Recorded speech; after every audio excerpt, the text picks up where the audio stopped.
Babubazar bridge ও কেরানীগঞ্জের কদমতলী এলাকায় অবৈধ কাগজবিহীন সিএনজি ও অটোরিকশা পার্কিংয়ে যানজট লেগেই থাকে। দুর্ভোগে পড়তে হচ্ছে সাধারণ মানুষকে। ট্রাফিক পুলিশ থেকেও যেন নেই। যানজট নিরসনের তৎপরতা ও দুর্ভোগ কমাতে পদক্ষেপ নেওয়ার দাবি জনসাধারণের। কেরানীগঞ্জ থেকে শাহিন গাজীর তথ্য, ছবিতে ডেস্ক রিপোর্ট। বুড়িগঙ্গা দ্বিতীয় সেতু বাবুবাজার ব্রিজে ওঠার মুখে কাগজবিহীন অবৈধ সিএনজি ও অটোরিকশা যত্রতত্র পার্কিং করে যাত্রী ওঠানামা চলছে। ট্রাফিক পুলিশের নাকের ডগায় চলছে এইসব অবৈধ পার্কিং, নেই কোনো তৎপরতাও। এটিএন নিউজের ক্যামেরা দেখার সাথে সাথে যানজট নিরসনে দৌড়ঝাঁপ শুরু করে ট্রাফিক পুলিশ। রয়েছে ট্রাফিক ব্যবস্থাপনা নিয়ে জনমনে অসন্তোষ। ব্রিজের মাঝপথে শাখা সিঁড়িতে চলছে মোটর চালিত অবৈধ ভ্যান থামিয়ে যাত্রী ওঠানামা।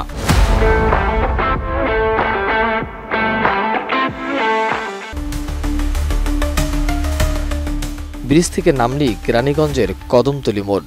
এখানেও অবৈধ পার্কিংয়ে যানজটে নাকাল কেরানীগঞ্জের জনসাধারণ। রয়েছে চাঁদা নেয়ার অভিযোগও। নাম প্রকাশ করতে অনিচ্ছুক লেগুনার ড্রাইভাররা জানান, প্রতিদিন লেগুনা গাড়ি থেকে জনপ্রতি 500 থেকে 400 টাকা লাইনম্যান ফারুক চাঁদার টাকা নিয়ে পুলিশসহ স্থানীয় প্রভাবশালী নেতাকর্মীদের মাঝে চাঁদা ভাগ করে নেয়। কদমতলী গোলচত্বরেও চলে এই চাঁদাবাজি। এরা এই ব্রিজের অর্ধেক পর্যন্ত এরা এই অবৈধভাবে এই পার্কিং করতেছে, যে উঠতেও যেরকম সমস্যা। আর এখান থেকে আমরা সাধারণ যারা যাত্রী আছি আসলে একটা বিভ্রান্তকর পরিস্থিতি আছি। এখানে আইন শৃঙ্খলা বাহিনীর কোনো তৎপরতা নাই।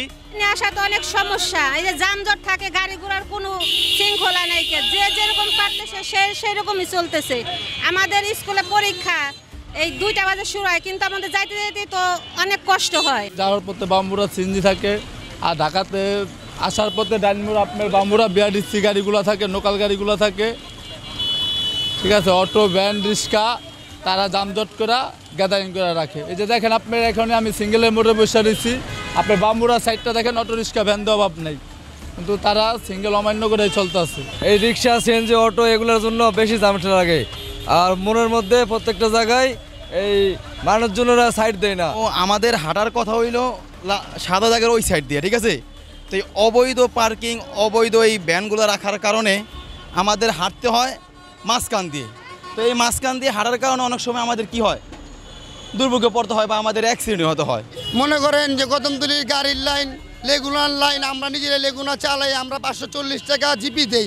এটা পুলিশ খায়, নেতা খায়, সব কিছুরই। সিএনজি আছে, বাস আছে, যা আছে সব কিছুরই টাকা পয়সা নেতারা খায়, পুলিশ খায়, মানে সবাই খাইতেছে। কদমতলী চলেই চাঁদা। আর কি বলুম আপনার, কোন আর কি কর আছে? সব কিছুতে লাইনম্যান, লেগুনা লাইনম্যান, অটোতে লাইনম্যান, বাসে লাইনম্যান, পিকআপে লাইনম্যান, সব কিছু লাইনম্যান আছে। ফারুক, তারপর আপনি দেখলাম রফিক, রমজান, সব লাইনম্যানই। আপনি যাই জিগান, ওই যে খারাপ রয়েছে জিগান, টাকা এরা উঠে নেতারে যায়, নেতা পুলিশ প্রশাসন সবারে দিয়া মিয়া এরা চলে। আর সাধারণ মানুষের দোকানপাট উঠে কি করতে দেখেন, আপনি নিজের চোখেই দেখেন। তবে কেরানীগঞ্জের ট্রাফিক পুলিশের ইনচার্জ মুজিবুর রহমান বলেন, ট্রাফিক জনবল সংকটের কারণে অবৈধ পার্কিং যানজট নিরসনে সংকট দেখা দিয়েছে।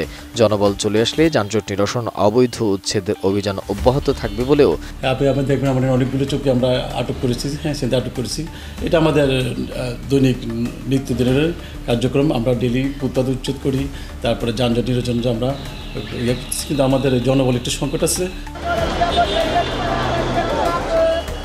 Desk report, ATN news.